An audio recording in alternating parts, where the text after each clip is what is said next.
5, 4, 3, 2, 1.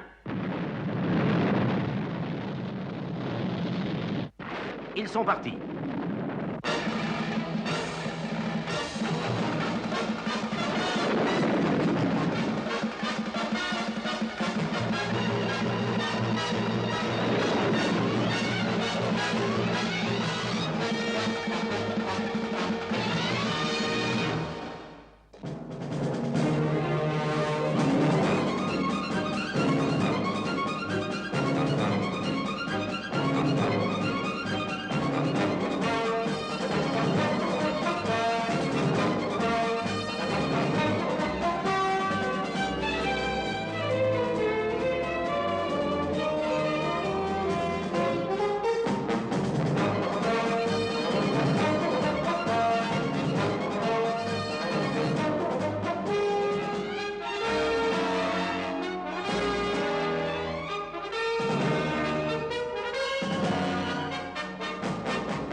Virgile appelle base de contrôle. J'arrive sur les lieux. Bien reçu, Virgile. Je te souhaite de réussir.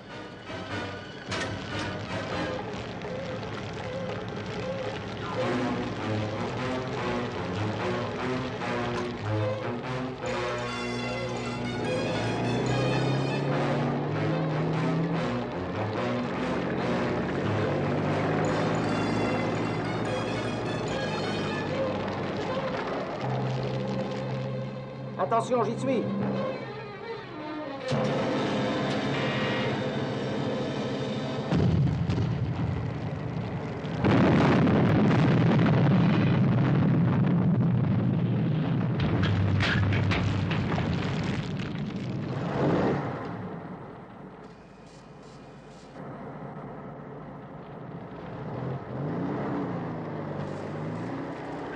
Droit au but, Virgile.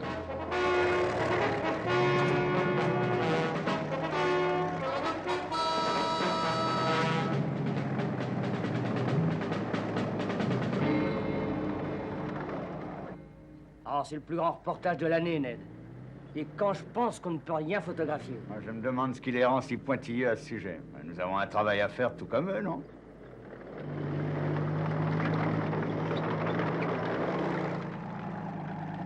Allô, base de contrôle, je retourne à l'engin numéro 2, Scott. Bien compris. Je rejoins l'engin numéro 1.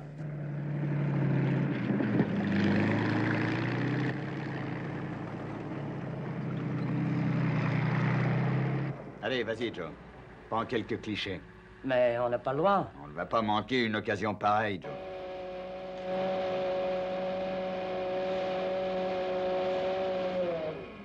Équipage 2 à équipage 1. Prêt pour le décollage. Tu peux décoller. On se retrouve à la base, Virgile.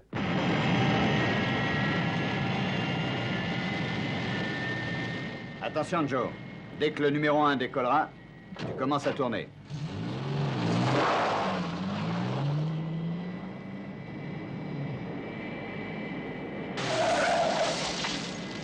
Tiens-toi prêt, Joe. Vas-y, commence.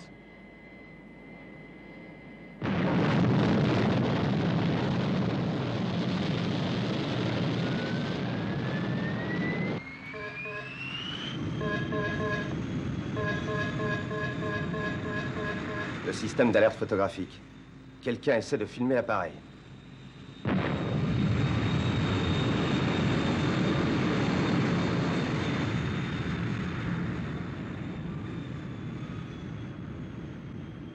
Il est interdit de prendre des photos. Désolé, mon vieux. Vous avez fait votre travail tout à l'heure. Laissez-moi faire le mien.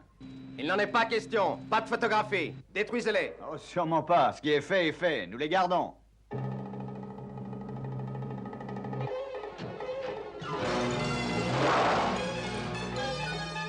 Il est complètement fou.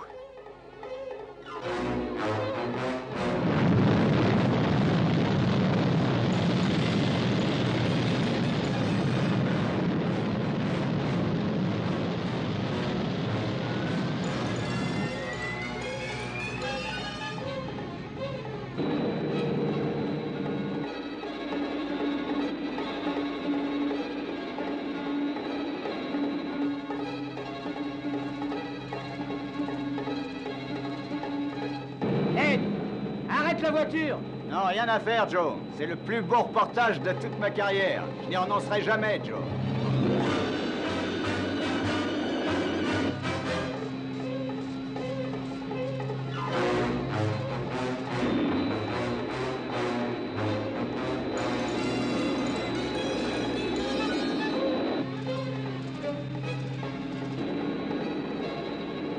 Qu'est-ce que vous faites? J'ai envoyé vers vous un faisceau électromagnétique puissant. Tous vos fils magnétiques sont effacés. Désolé, mais nous devons garder notre matériel secret. Au revoir.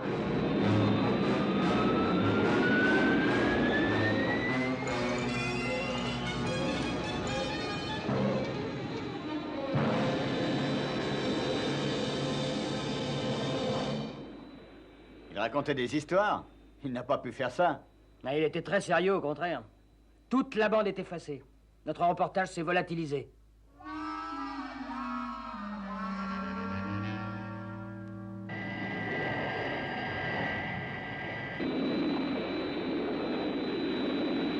Équipage numéro 1, numéro 2. Tout a fini par bien s'arranger.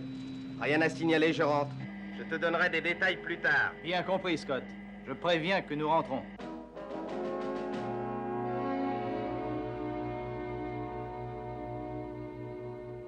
Très heureux d'avoir eu de vos nouvelles. Et merci encore pour votre charmante invitation, mais je crains bien que, pour le moment... J'écoute, Virgile. Opération terminée et réussie. Nous rentrons à la base. Scott a été un peu retardé. Bien reçu, Virgile. Nous vous attendons. Tintin, où en étions-nous, mon petit? Pour le moment. Ah oui, je crains que pour le moment, il ne nous soit pas possible d'y répondre. Je n'en éprouve pas, moi, une grande admiration pour votre projet de déplacement de ce bâtiment. Cette entreprise fait honneur aux connaissances de vos techniciens. Si la transformation des villes est vitale et impérative, la protection et la sauvegarde de tous les monuments de notre passé ne doit pas l'être moins. Et l'Empire State est un de ces monuments de notre passé. Équipage numéro 2 à numéro 1. Mon radar signale la présence d'un vaisseau de surface. Qu'est-ce que ça a d'extraordinaire? Sa vitesse, Scott, une vitesse phénoménale. C'est peut-être la Sentinelle, ce nouveau bateau de reconnaissance.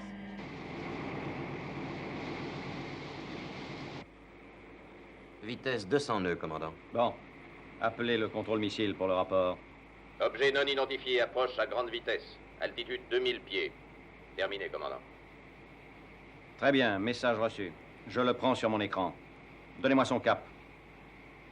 096 magnétique. Vous voyez ce que cela veut dire, Clayton? J'en ai peur, commandant. A-t-on reçu notification d'un vol d'une formation militaire près de nous? Le dernier rapport n'indique aucun mouvement dans cette zone, commandant. Bon, eh bien, alertez les missiles d'interception. État d'alerte pour tout le monde, Clayton. Équipage numéro 2 à numéro 1. Je vais changer de cap, Scott. Il ne faut pas donner à ce bateau d'indications sur la situation de notre île. Excellente idée, Virgile. Je ferai la même chose, moi aussi. Donne-moi ta position dès que tu pourras. Bien compris. Il change de cap. Allô, radar? Le nouveau cap. 075 magnétique. Il semblerait donc qu'il se dirige droit sur New York. Qu'en pensez-vous, Clayton? Je pense que c'est curieux, commandant. Sa vitesse est trop grande pour être celle d'un avion et pas assez pour être celle d'un missile. Message du haut commandement. Aucun vol n'est signalé dans votre zone d'opération. Tout appareil repéré est supposé hostile. Donnez l'alerte générale, Clayton. Tous les hommes rejoignent immédiatement les postes de combat.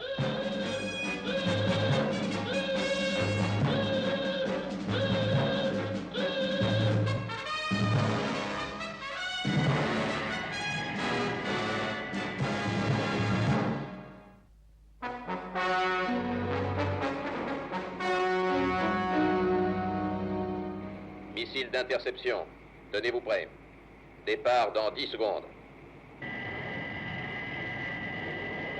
7, 6, 5, 4, 3, 2, 1, 0. Feu!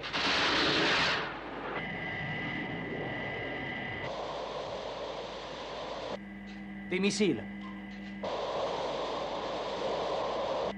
J'appelle l'équipage 1 et la base. Ici numéro 2. Des missiles m'attaquent. Virgile, essaie de brouiller leur cap. J'ai peur que ce soit trop tard. Alors essaie de dégager. J'essaye. Rien à faire, Scott. Ils continuent à me pourchasser. Prends de l'altitude, Virgile. Écarte-toi.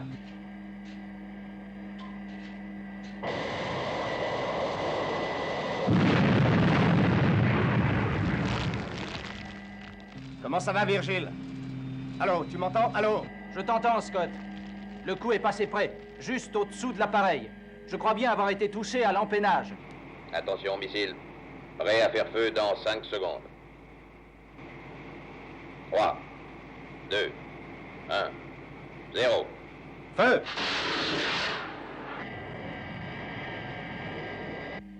En voilà 2 autres, Scott. Essaie de brouiller leur fréquence. Je te rejoins dès que je pourrai. Ils ont dû changer de fréquence. Je n'arrive pas à les intercepter, ils viennent sur moi. Garde ton altitude et redresse 1 seconde avant l'impact. C'est ta seule chance.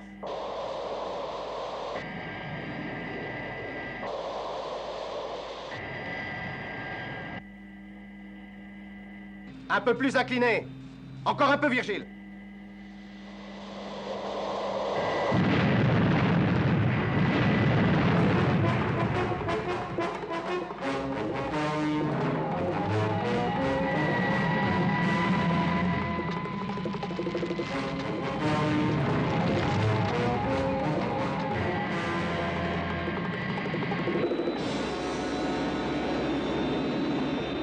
Équipage numéro 1 appelle la base.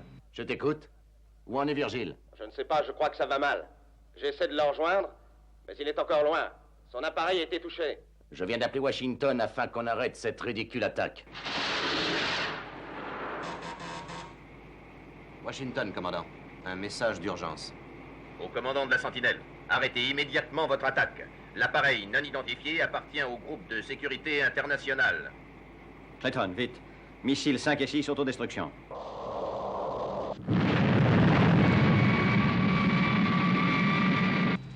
Équipage 1, équipage 2. Tu entends, Virgile? Virgile, tu m'entends?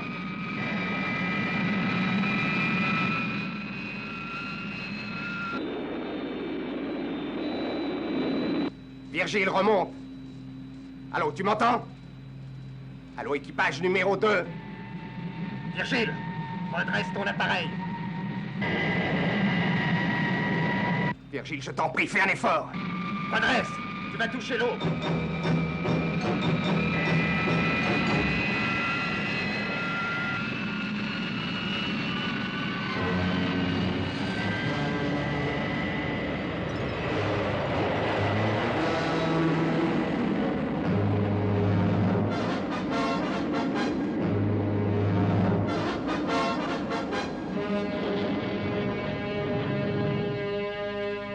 Comment ça va maintenant?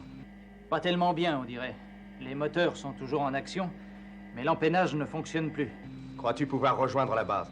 Je vais toujours essayer. Voilà en bref la situation. Virgile va tenter de ramener l'appareil numéro 1 à la base. L'empennage a été sérieusement touché. Gordon, Alan, vous allez vous tenir prêt avec le matériel d'incendie. Compris. Quelles sont ses chances, grand savant? Eh bien, je crois qu'aussi longtemps que ces réacteurs resteront en état de fonctionnement, il pourra compter arriver jusqu'ici. Est-ce que tes réacteurs fonctionnent? Pour l'instant, oui. Mais je ne peux pas savoir s'ils tiendront jusqu'au bout.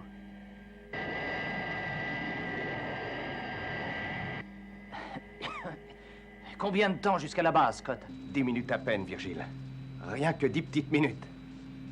Essaie de tenir, Virgile. Je sais que tu peux.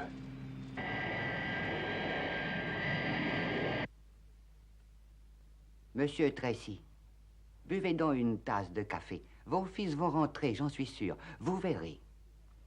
Hein? Je n'ai pas entendu. Que disiez-vous, Kyrano? Mon père vous a demandé si vous vouliez du café, monsieur Tracy. Oh, non, merci bien. Je vais aller voir comment ça va se passer. S'ils doivent arriver, ils seront là dans peu de temps.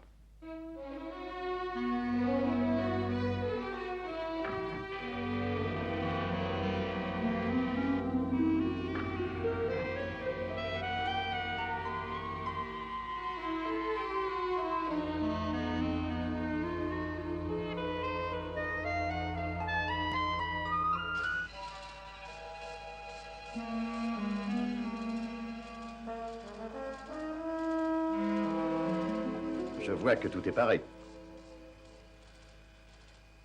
2 minutes. Je crois qu'on entend leur moteur.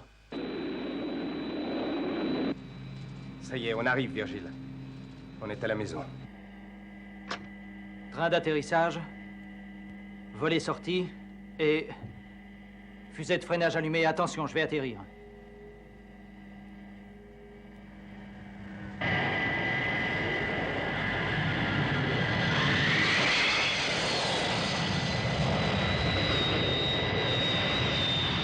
Tout doux, mon vieux. Surtout pas d'énervement.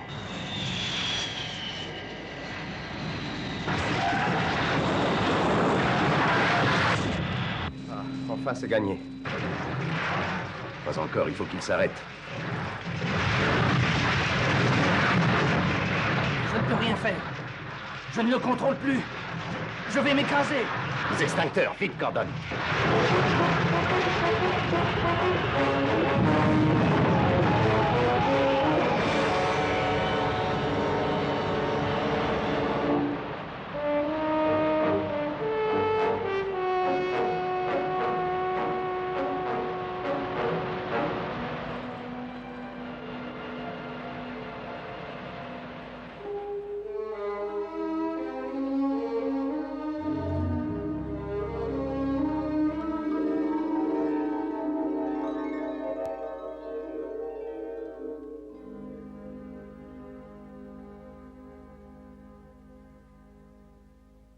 Comment te sens-tu? Heureux de te revoir en entier, Virgile. Est-ce que l'appareil est récupérable? Oh, ne t'inquiète pas pour l'appareil. Il est sérieusement endommagé, oui, mais ça pourra s'arranger. Dans quelques semaines, il sera en état de marche. Mais c'est beaucoup trop long. Si nous recevons un appel d'urgence pendant ce temps-là, qu'est-ce que nous ferons? Je sais, Virgile, espérons que non. Maintenant, allonge-toi et essaie de te reposer. Pendant que tu reprendras des forces, nous allons réparer ton appareil.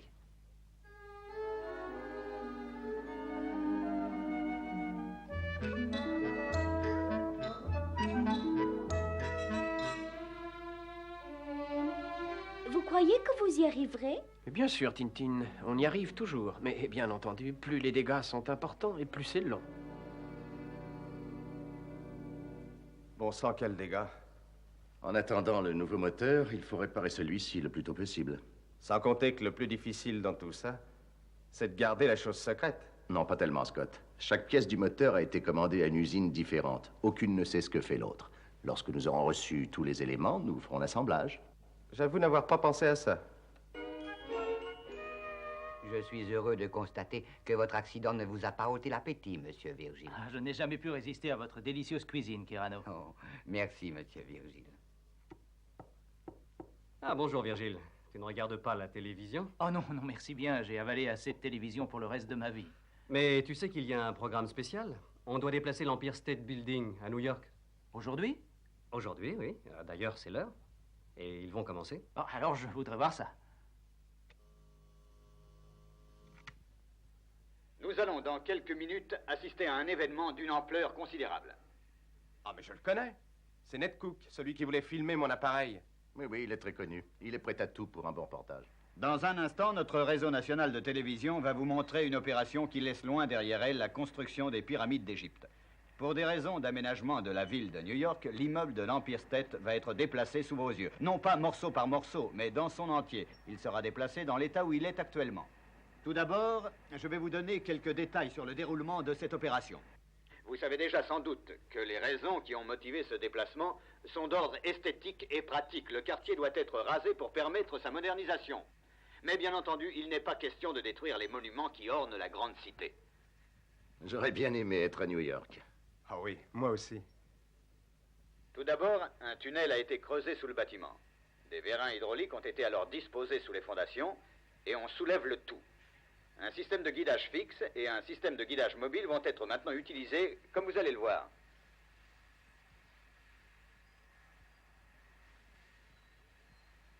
Cette opération effectuée, on fera glisser le bâtiment jusqu'à la nouvelle place qui lui est assignée. Cela semble facile à première vue, mais la mise en œuvre de ce projet a demandé 10 années de patient travail.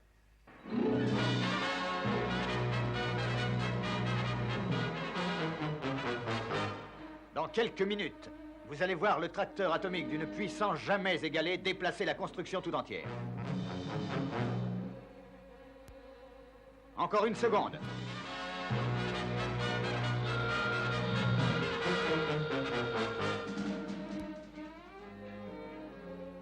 Le signal vient d'être donné.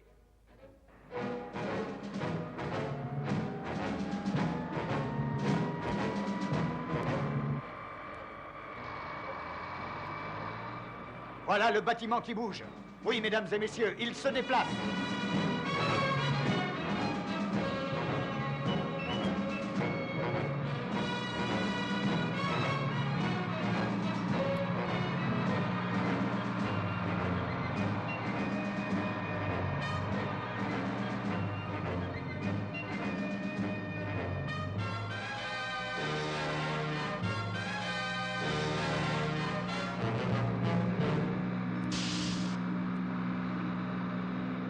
C'est le moment le plus exceptionnel que j'ai connu au cours de ma carrière au service des téléspectateurs. Attention, quelque chose ne va pas.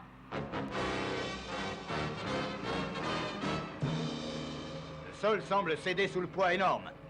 Mais je sens le sol qui bouge sous mes pieds.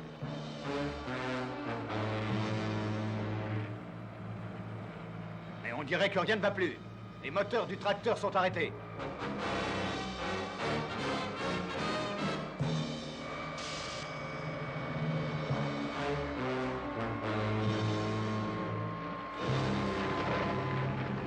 La situation devient très dangereuse. Le sol se craquelle tout autour du bâtiment. Nous sommes directement menacés. Mais fidèles à la tradition de notre station, nous resterons à cet endroit pour vous donner jusqu'à la dernière minute les images de ce spectacle fantastique. Mais il est fou, il ferait bien mieux de se mettre à l'abri. Tu le disais tout à l'heure. Il ferait n'importe quoi. Il semble que les choses finissent par s'arranger un peu. Le sol ne tremble plus sous nos pieds. Mais je ne pense pas, chers téléspectateurs, qu'on déplace à nouveau le bâtiment aujourd'hui.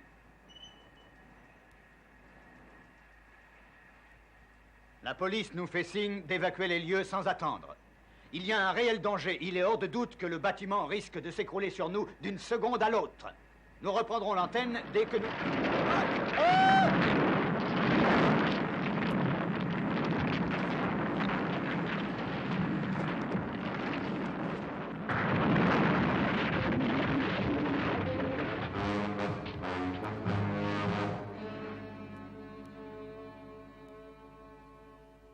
Joe, est-ce que tu entends? Oui, Ned. Je suis là. Je crois que ça va aller. Tout le secteur va s'écrouler, Joe. Il faut sortir d'ici, et très vite.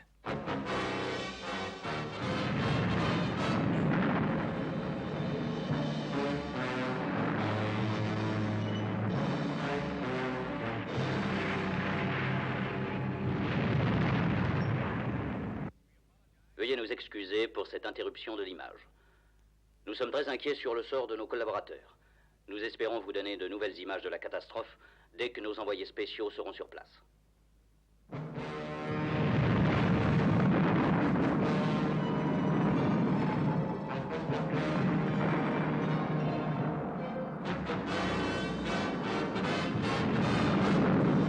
Tout va tomber. On va se faire écraser.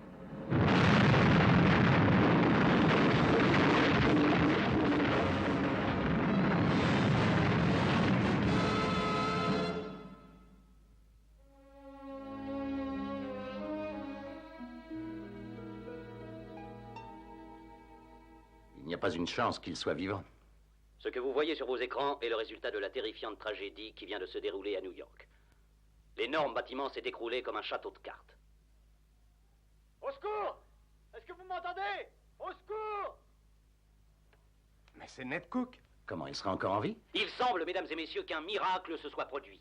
Ned Cook vient de se faire entendre. Comment peut-il être en vie sous ce tas de décombres? Je ne sais pas, mais ce qui est sûr, c'est qu'il n'en sortira jamais. Nous pourrions le sortir de là, non? Avec l'engin numéro 2, ce sera vite fait. Tu oublies une chose. Notre engin numéro 2 est hors d'usage. Nous ne pouvons de rien faire. Mesdames et messieurs, les sauveteurs cherchent à localiser l'endroit où se trouve Ned Cook. Vous savez déjà qu'il est prisonnier sous les décombres du bâtiment. Nous sommes en relation avec lui grâce à son microphone. Nous nous efforcerons de garder le contact avec lui aussi longtemps que nous le pourrons. Allô, Ned Cook, entendez-vous? Oui, je vous entends. Joe est avec moi. Nous allions sortir de notre trou lorsque le bâtiment est tombé sur nous. Oh, ne me demandez pas comment nous sommes encore en vie. C'est un miracle. Nous sommes enfermés dans un tout petit réduit. Nous ne sommes pas sérieusement blessés, mais nous entendons un bruit d'eau. Mais oui, j'aurais dû y penser. C'est ça la raison de cette catastrophe. Que voulez-vous dire, grand savant? Eh bien, je veux dire que si le bâtiment s'est écroulé, c'est sans aucun doute parce qu'il y passait dessous une rivière souterraine. Ce qui a provoqué un affaissement du terrain. Une rivière souterraine? Sûrement. Bren doit avoir raison. Beaucoup de villes anciennes ont été construites sur des rivières. Et l'on peut supposer que dans le cas présent, il y aurait une rivière souterraine sous le bâtiment et qu'elle en a provoqué l'écroulement. Cette rivière ne devait pas figurer sur les plans. Mais il faut s'attendre d'un moment à l'autre à ce que l'eau monte dans le trou et enfermer Ned Cook. Il sera donc noyé. Oh, si l'on pouvait remonter la rivière. Ça ne doit pas être impossible. Il suffirait de l'engin numéro 4. Mais on ne pourra pas l'amener jusqu'à New York sans l'engin numéro 2. Je peux faire le chemin seulement par la mer. Tu n'y arriveras jamais. Ton appareil n'est pas assez puissant, Gordon. Il faut qu'il soit transporté par la voie des airs. Je suis certain que j'arriverai à New York. Je sais, Gordon. Tu finirais par atteindre New York, mais ça ne servira absolument à rien du tout. Tu arriverais à pied d'œuvre juste à temps pour les funérailles de Ned. Non, la seule solution est d'essayer de joindre le commandant de la Sentinelle. Oui, excellente idée.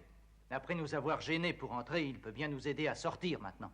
Bon, il s'agit de nous organiser rapidement. Voici ce que nous allons faire. Scott, tu pars pour New York. Bien compris.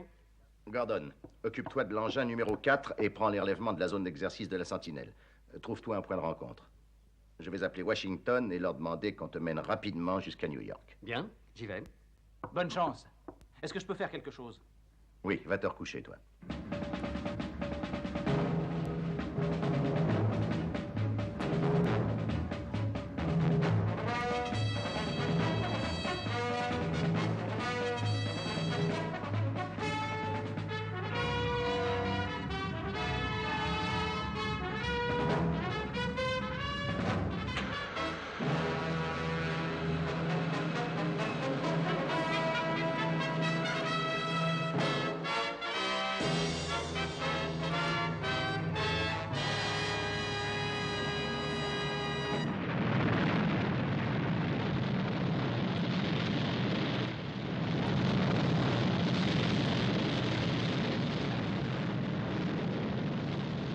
Merci encore. Votre aide nous est précieuse.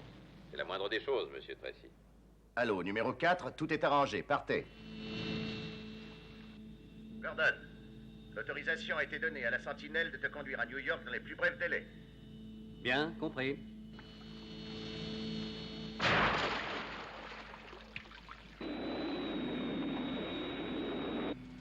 Ici équipage numéro 1 de la sécurité internationale, j'appelle New York. Allô, j'appelle la base radio, répondez-moi New York.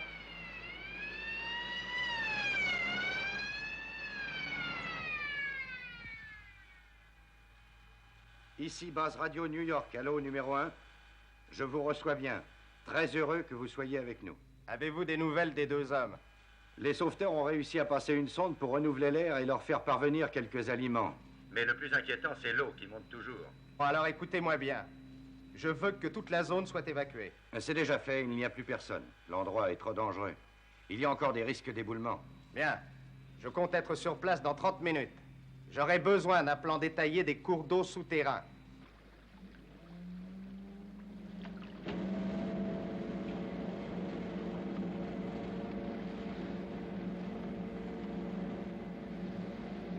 Allô, équipage numéro 4 à équipage numéro 1. Aie pris contact avec Sentinelle au point prévu. Procédons à l'embarquement. Compris, Gordon. À quelle heure estimes-tu être à pied d'œuvre à New York, à peu près? Malheureusement pas avant 24 heures, Scott. Bon, faites ton mieux.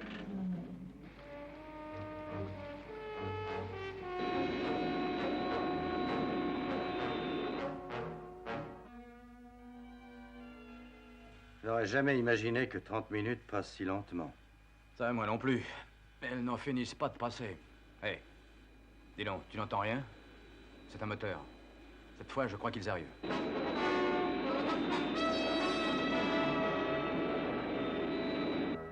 Ici la police de New York. Cette zone est extrêmement dangereuse. Faites évacuer immédiatement. Évacuation immédiate.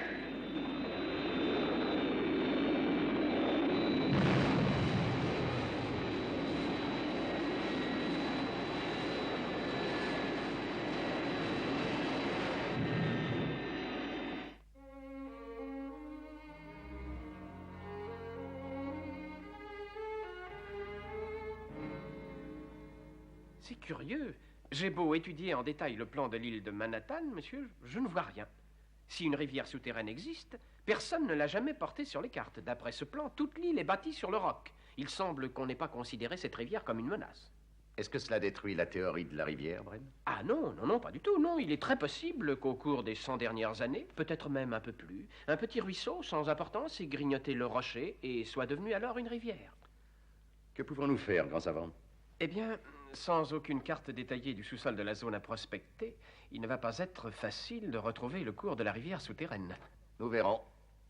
Pour l'instant, ce qui importe le plus, c'est que le numéro 4 arrive à New York. Ensuite, nous pourrons, je crois, prendre une décision.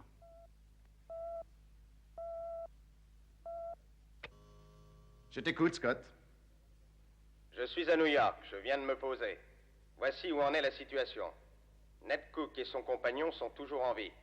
On a réussi à leur passer de la nourriture, mais l'eau monte. D'après mes calculs, ils seront submergés juste au moment où Gordon arrivera. Compris, Scott. Voici ce que tu vas faire. Ne perds pas de temps. Trouve des appareils respiratoires pour les dernières minutes avant l'arrivée de Gordon.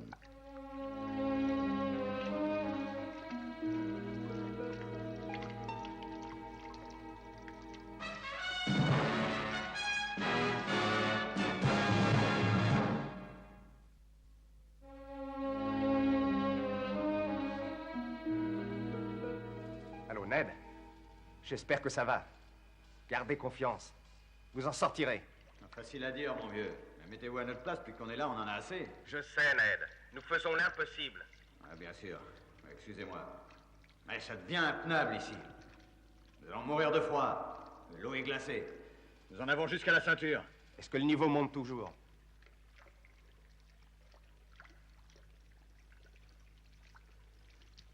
Eh oui, ça monte toujours, et très vite. J'ai calculé la vitesse de la montée. Nous serons submergés vers 10 heures. Ici New York, j'appelle la sentinelle. Quand arriverez-vous? Nous serons à New York vers 10h05, Scott. 10h05? Cela risque d'être trop tard. Vous ne pouvez pas aller plus vite? Hélas, non. Nous sommes au maximum. Pas moyen d'aller plus vite. Nous serons à New York à 10h seulement. Compris, Gordon. Oui, je pense que nous n'y pouvons rien. Et les appareils respiratoires? On les a demandés. La marine va nous en prêter. Nous les attendons. Bon, c'est déjà ça.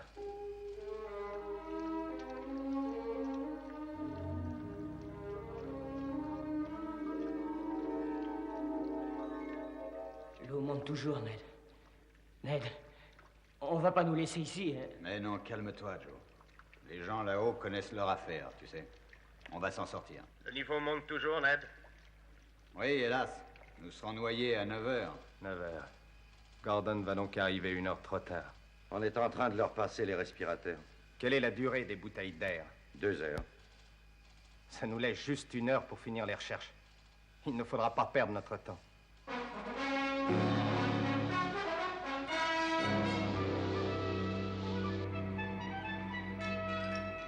Il nous reste seulement 5 heures. On ne peut vraiment pas augmenter la vitesse, commandant? Impossible. Nous risquerions de tomber en panne. Hé, là-haut, l'eau monte de plus en plus vite. Il nous reste à peine 2 heures maintenant. 2 petites heures. Ne mettez pas vos appareils avant que ces 2 heures soient passées. Ah, bien sûr, nous les gardons. Pas la peine de gaspiller notre oxygène. D'accord, Ned. Ne vous découragez pas. Tout ira très bien, compris?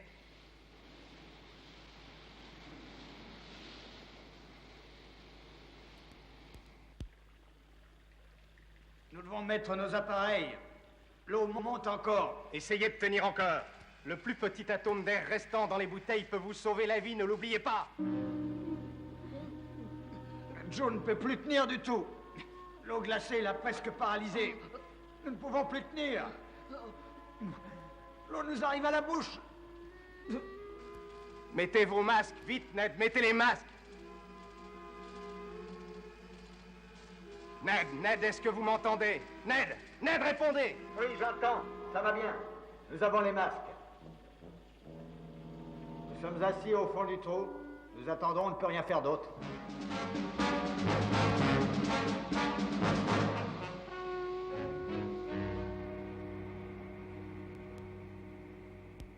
Nous ralentissons. Mais que se passe-t-il? Nous arrivons aux limites de la zone côtière. Le trafic sur l'Hudson est très important. Nous ne pouvons pas y entrer en gardant la vitesse maximum. J'irai peut-être plus vite avec mon appareil. Je resterai en plongée. Oui, ce serait mieux. Très bien. Je vais vous quitter ici. Sentinelle à base Radio New York. Nous approchons. Je prends place dans l'engin numéro 4. Bien compris, Gordon. À quelle heure seras-tu ici? Je compte y être dans 20 minutes. Si je trouve l'entrée de cette rivière. Il le faut, Gordon. Dans 20 minutes, ils n'auront plus d'air.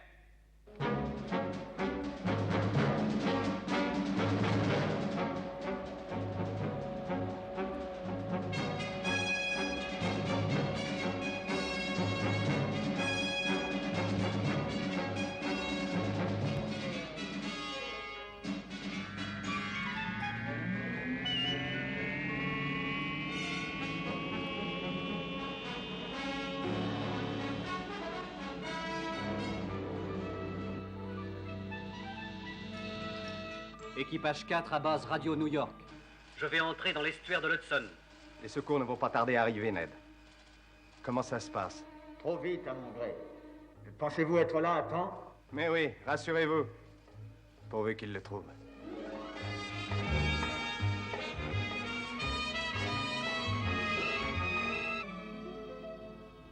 Tu trouves Gordon?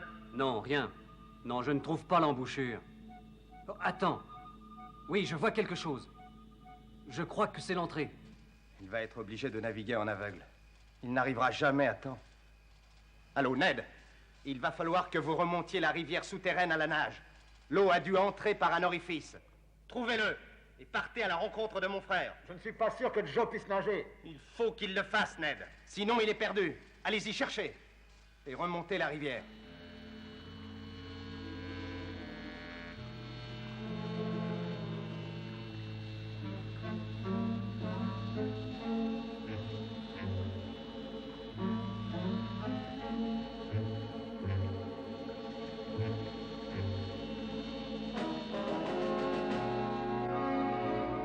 Je crois que ça y est, Scott. Je suis maintenant dans le lit de la rivière. Ah, c'est vraiment un coup de chance. Et il est assez large pour naviguer. Continuez, Ned. Le numéro 4 vient vers vous. Nous venons à l'instant de recevoir un message du contrôle général. La situation ne s'améliore pas. Au point où nous en sommes, ça ne peut guère aller plus mal, il me semble. De quoi s'agit-il? Le terrain des alentours glisse encore. Nous ne sommes pas au bout de nos peines. Le grand immeuble des finances menace de s'écrouler à son tour. Le sol est fissuré tout autour. L'immeuble des finances?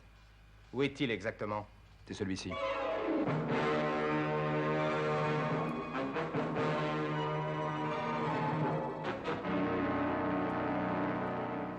Encore une chance qu'on ait décidé d'évacuer toute la zone d'urgence. Oui, mais le danger persiste. Si le bâtiment bascule, il va tomber sur les débris de l'autre. Et cela risque d'écraser les 3 hommes qui sont en dessous. Et ce sera pire qu'une avalanche.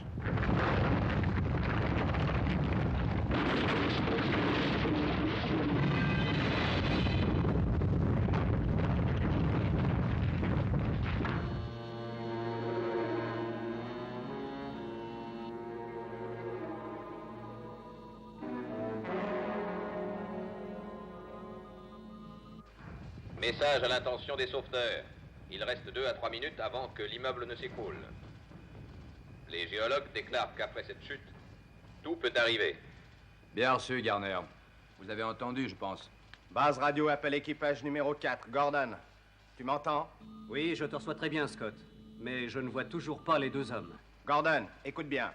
Il faut que tu les retrouves dans les 2 minutes qui suivent. Tu m'entends? Il y a un autre bâtiment qui va s'effondrer.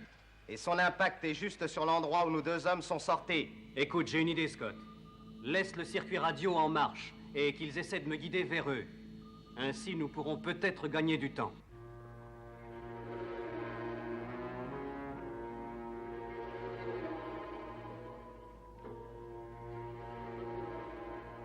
Le niveau d'air arrive à son point critique. Et Joe est inconscient. Ne vous affolez pas. Il reste sûrement de l'air dans les bouteilles.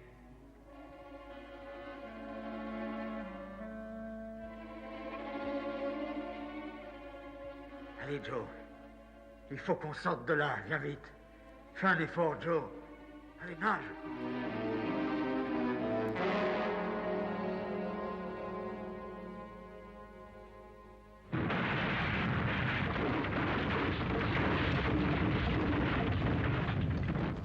La tour va s'effondrer d'un instant à l'autre. J'ai peur qu'il n'y en ait plus pour longtemps.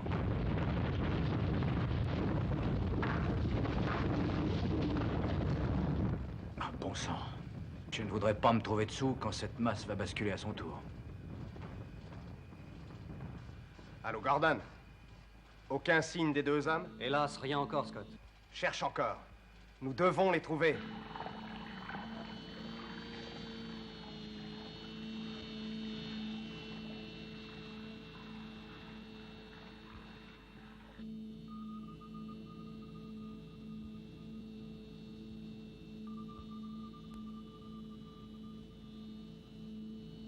J'arrive contre un mur à pic. C'est le bout de la rivière. Oh, attends une seconde. Non. Non, c'est un repli du roc. Mais je ne peux pas aller beaucoup plus loin, tu sais.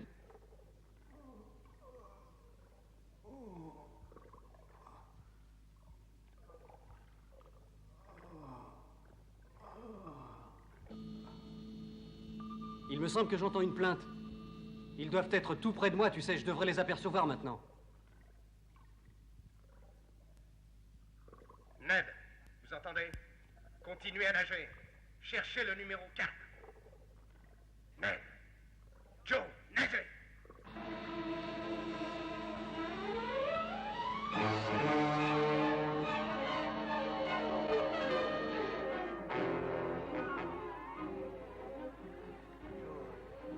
Et voilà. Joe. Et voilà.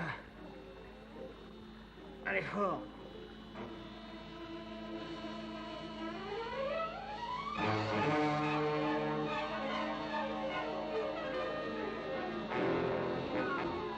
Allez, Joe. Nage. Allons, courage. Ils sont là tout près, je les entends maintenant, j'en suis sûr.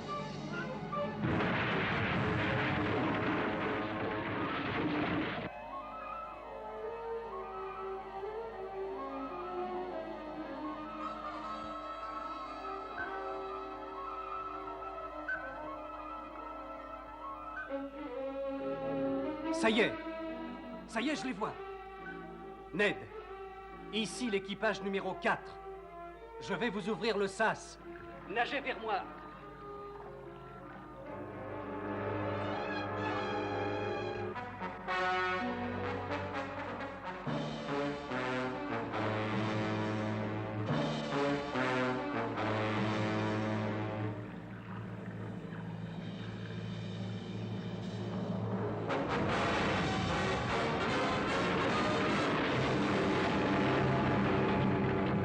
Ça y est, Scott, je les ai. Ça y est, on a réussi. Évacue le secteur, Gordon, aussi vite que tu pourras.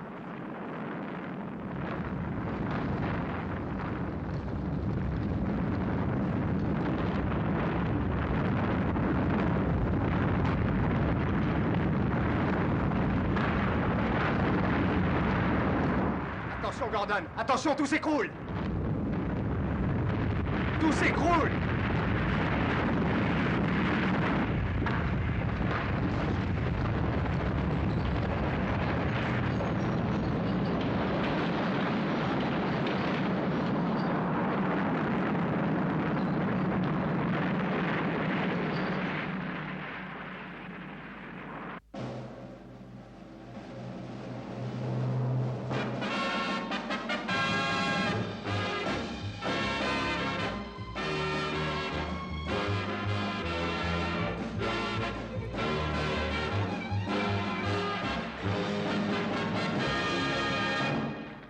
Bonsoir.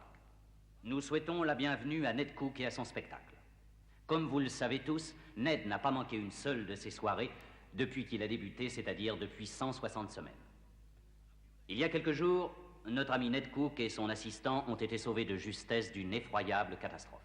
Mais malgré les souffrances endurées, Ned sera ici parmi nous ce soir. Donc, mesdames et messieurs, voici Ned Cook.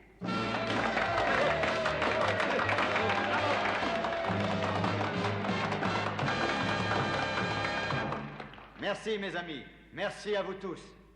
Comme d'habitude, je serai avec vous et le spectacle aura lieu comme chaque semaine. Mais d'abord, j'ai une chose très importante à vous dire. Si mon ami Joe et moi-même sommes là ce soir pour vous distraire, c'est grâce au dévouement, à l'abnégation d'un groupe d'hommes qui a choisi pour idéal le sauvetage des vies humaines sans en attendre aucune récompense. Ce groupe, c'est la sécurité internationale. Je voudrais, devant vous ce soir, leur témoigner ma gratitude et mon admiration par un grand merci. Personne ne sait qui ils sont, ni d'où ils viennent, mais où qu'ils se trouvent, j'espère qu'ils peuvent m'entendre, pour que mes simples mots leur disent combien je leur garde de reconnaissance. À la sécurité internationale, j'adresse de la part de mon ami Joe et pour moi-même un grand merci du fond du cœur.